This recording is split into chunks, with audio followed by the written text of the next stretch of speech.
다들 면접 시험 보신 경험이 있으실 겁니다. 특히 경쟁 사회가 된 요즘은 면접이 이제 필수 요소가 됐죠. 대학교 입시 때도 면접을 보고요. 대학교 들어가서 동아리 같은 데 들어갈 때도 면접을 봅니다. 군대 갈 때도 면접을 보고요. 회사에 입사할 때도 물론 면접을 보지요. 그리고 결혼할 때도 사실 상대방 부모님을 만나는 것이 일종의 면접과도 같습니다. 면접을 왜 봅니까? 이 면접을 보는 이유가 있습니다. 적합한 사람을 뽑기 위해서 면접을 보는 거지요.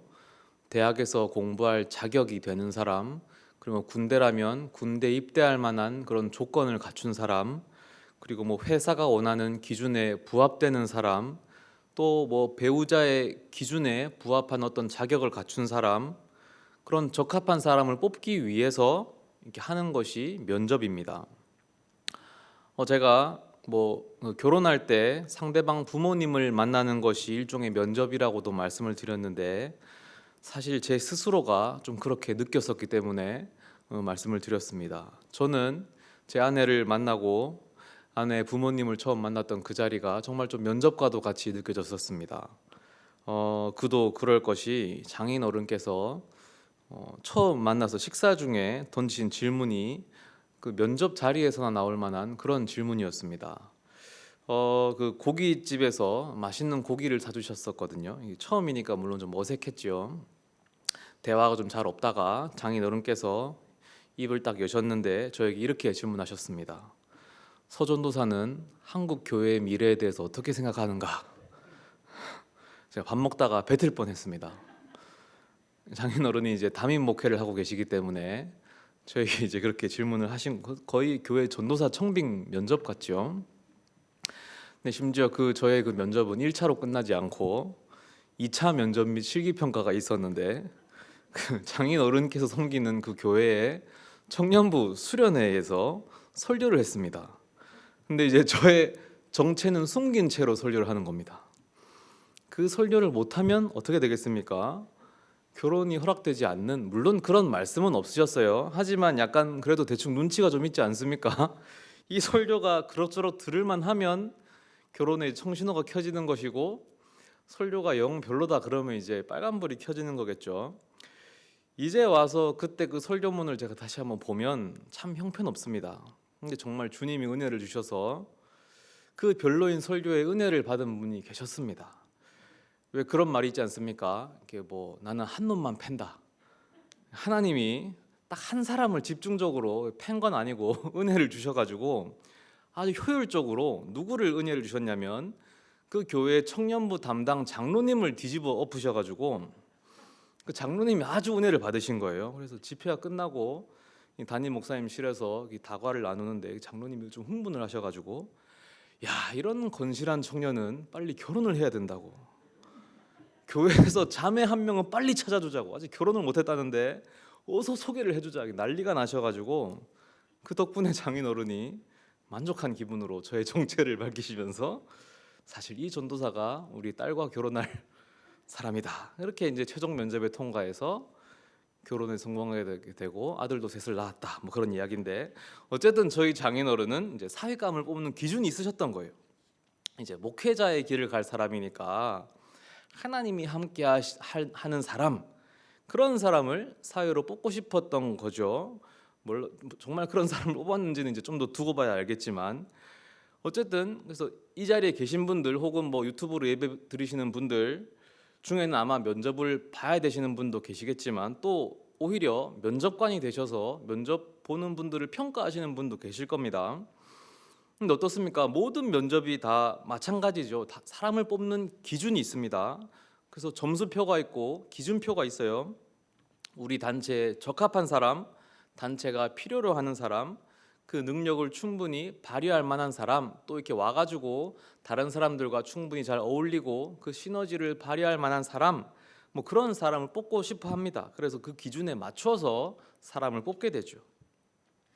그런데 하나님도 사람을 뽑으신다는 사실을 알고 계십니까? 사람을 뽑는 것은 하나님이라고 예외가 없으십니다. 오늘 본문 중에 요한복음 3장 16절은 우리가 너무 잘 아는 구절이죠. 성경에서 아마 가장 유명한 구절 중에 하나라고 생각합니다. 사람들이 가장 많이 암송하고 있는 구절 중 하나이기도 합니다. 하나님이 세상을 이처럼 사랑하사 독생자를 주셨으니 이는 저를 믿는 자마다 멸망치 않고 영생을 얻게 하려 하심이니라. 이건 너무 유명해서 전도의 구절로도 유명하고, 그래서 유명 연예인들이 옷이나 모자 같은데 요한복음 3장 16절 새겨서 나오기도 하고요. 길거리 전도인들은 이거를 피켓에 써서 야구장이나 축구장 같은 데 나와서 이렇게 방송에 노출시키기도 하고, 아마 그래서 잘은 모르지만 비기독교인들도 이 말씀만큼은 아마 한 번쯤 다 들어봤을 거라고 생각합니다. 그런데 이 말씀을 보면 하나님께서 사람을 뽑으시는 기준이 설명되어 있습니다. 하나님은 어떤 사람을 뽑으시냐? 일단 멸망치 않고 영생을 얻게 되는 자격을 받을 만한 사람을 뽑으시는데, 그 사람을 뽑는 조건이 있습니다. 조건이 뭐냐면 저를 믿는 자입니다. 저가 누구냐면 하나님이 세상을 이처럼 사랑하사 보내신 독생자입니다. 이처럼 사랑하사 주신 독생자.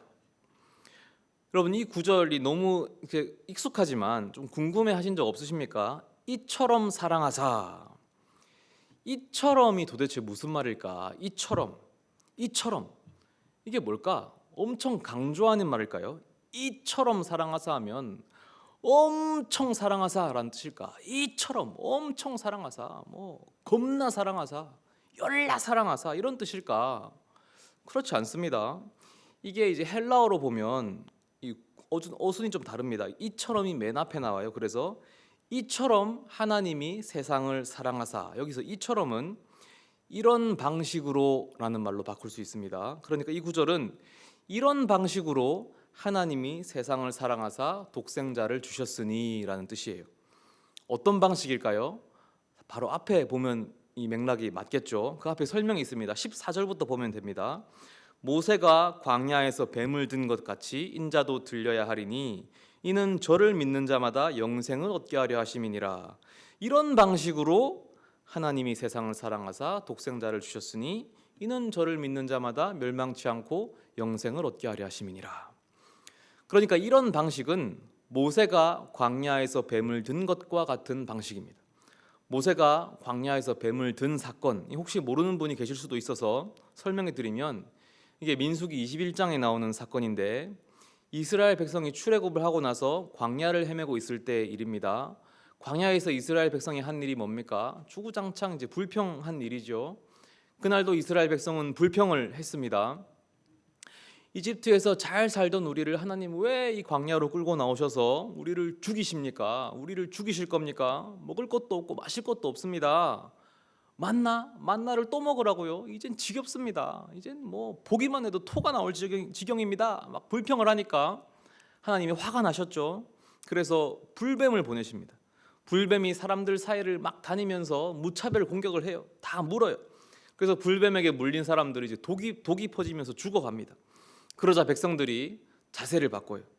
여호와여, 우리가 죄를 지었습니다. 제발 이 뱀이 떠나가게 해주십시오. 살려주십시오. 그러자 하나님이 그 독을 해독할 수 있는 해독제를 주시는데, 그 해독제는 먹는 해독제가 아니었고 뭐였습니까? 구리로 만든 불뱀이 이 모형이 해독제였어요. 하나님이 그 불뱀 모형을 기둥 위에 달아놓게 하셨습니다. 그래서 누구든지 이 모형 뱀을 쳐다보기만 하면 죽지 않고 살 것이다 하셨습니다. 그게 해독제였어요. 그리고 실제로 뱀에 물린 사람들이 그 구리뱀을 쳐다봤더니 살아났더라 하는 이야기가 모세가 광야에서 뱀을 든 사건입니다. 바로 이런 방식으로 하나님께서 세상을 사랑하사 독생자를 주셨습니다. 그래서 저를 믿는 자마다 멸망치 않고 영생을 얻는다고 하십니다.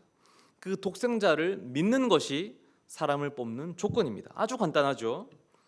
그냥 쳐다보기만 하면 해독이 되었던 것처럼 그냥 믿기만 하면 영생을 얻습니다. 왜 하나님은 이런 조건으로 사람을 뽑으실까요? 그 이유는 간단합니다. 하나님은 세상의 기준에서 쓸모없는 사람을 뽑고 싶어 하시기 때문입니다. 다른 말로 하면 하나님께서는 죄 있는 사람을 뽑고 싶어 하십니다. 제가 잘못 말씀드린 게 아니고 하나님은 죄 없는 사람이 아니라 죄 있는 사람을 뽑기 원하십니다. 약간 이상한 말을 들으신 것 같죠? 왜 그렇습니까? 이건 우리 상식선에서 상상할 수 없는 말이기 때문입니다. 제가 예를 들어 보면요, 딸 가진 부모가 사윗감으로 죄 있는 사람을 뽑는다, 그런 소리 들어보셨습니까? 자네 우리 딸과 결혼하려면 적어도 전과 2범 정도는 있어야 된다. 그것도 강력범 정도는 돼야 된다. 자네 어떤 전과가 있나? 소매치기? 그런 잡범 정도로 감히 우리 딸에게 우리 딸을 탐내는가? 회사에서 신입사원 뽑는데 전과자를 골라 뽑는다, 이런 걸 들어보셨습니까? 야, 이 지원자는 깔끔한 정장 수트에 이렇게 착 떨어지는데 이 전자발찌가 아주 매력적이구만. 합격이야? 이 말이 됩니까?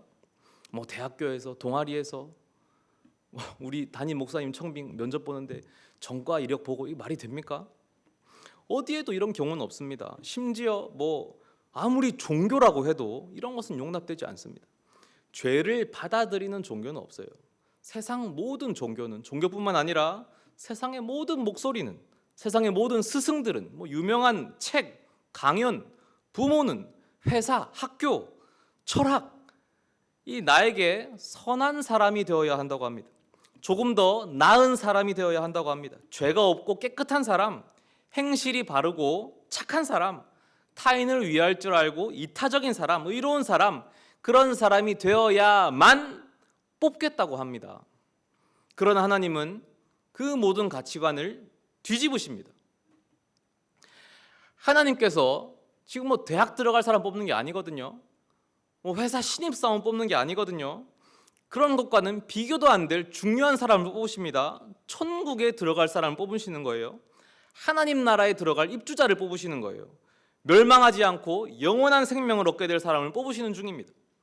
하나님 곁에서 하나님과 영원히 기뻐하면서 눈물도 슬픔도 없이 영광을 누리게 될 최고의 복된 땅에 들어갈 입주자를 뽑으시는 거예요. 그런데 채용 조건이 너무나 간단합니다. 어이가 없어요. 모세가 광야에서 뱀을 든 것과 같은 방식으로 독생자를 주셨으니 이는 저를 믿는 자마다 멸망치 않고 영생을 얻게 하려 하심이니라. 쳐다보기만 하면 된답니다. 믿기만 하면 된답니다. 왜 이런 엉뚱한 방식으로 사람을 뽑으실까? 이러다가 진짜 개나 소나 다 뽑히는 거 아닙니까? 맞아요. 진짜 개나 소나 뽑으려고 그렇게 하시는 거예요. 세상에서 거들떠 보지도 않는, 무시하고 못 본 척하는, 천대받는 그런 개나 소나 취급받는 그런 사람들 뽑으려고 그렇게 하시는 겁니다.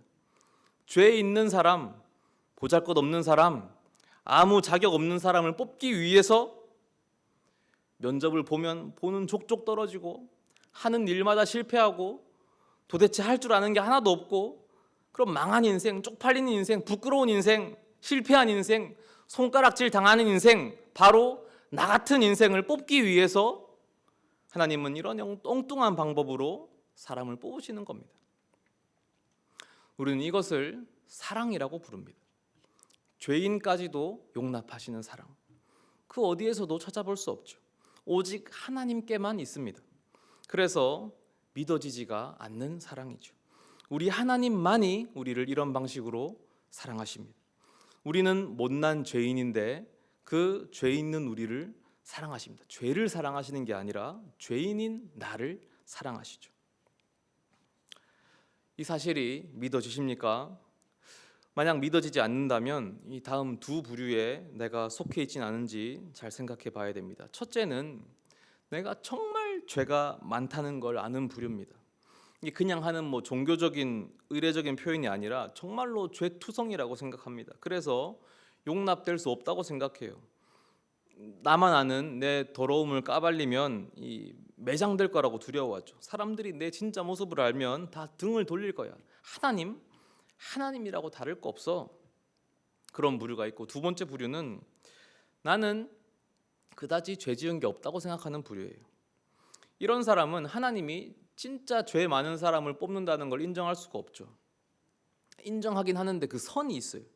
뉴스에 나오는 온갖 죄인들을 보면서 야, 저런 인간들은 진짜 나쁘다. 저런 놈들은 평생 감방에서 썩어야지.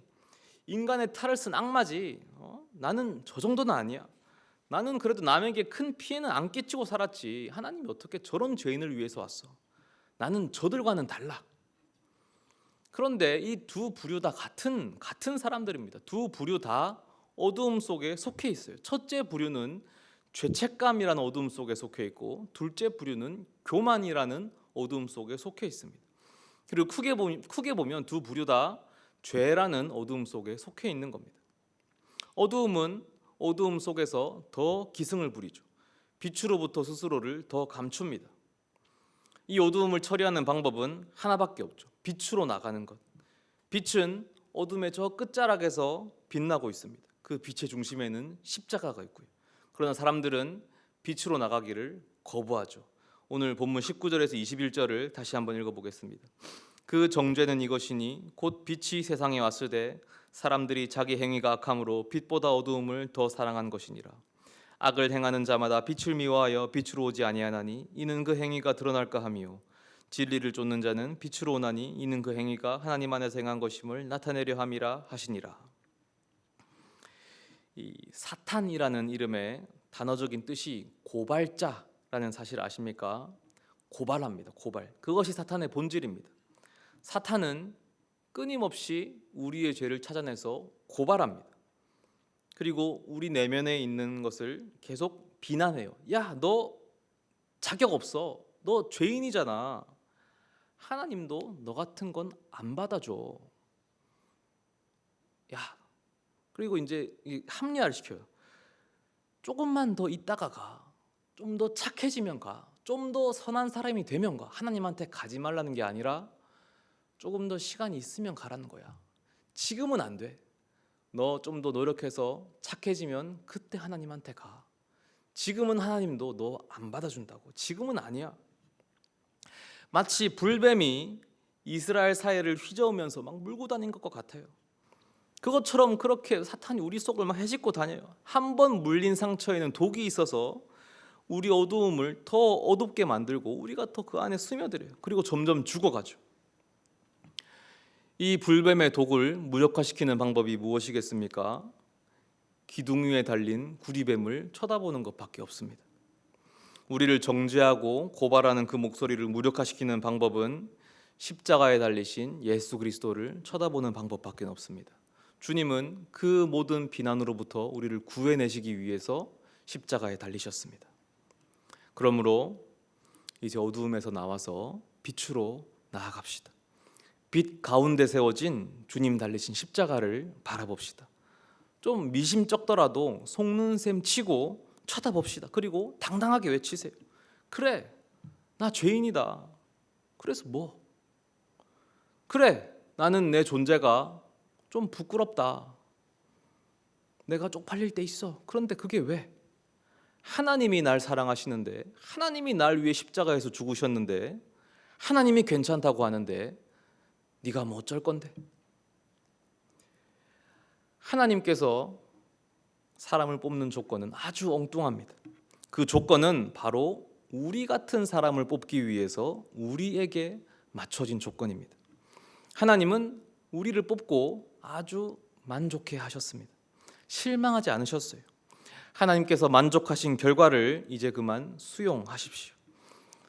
하나님께서 사랑하시는 것을 그만 미워하십시오. 하나님의 사랑 앞에 항복하십시오. 만약 우리가 하나님께 나아가길 두려워한다면, 불안해한다면 그건 우리를 뽑으신 하나님을 욕되게 하는 짓입니다. 기도하겠습니다.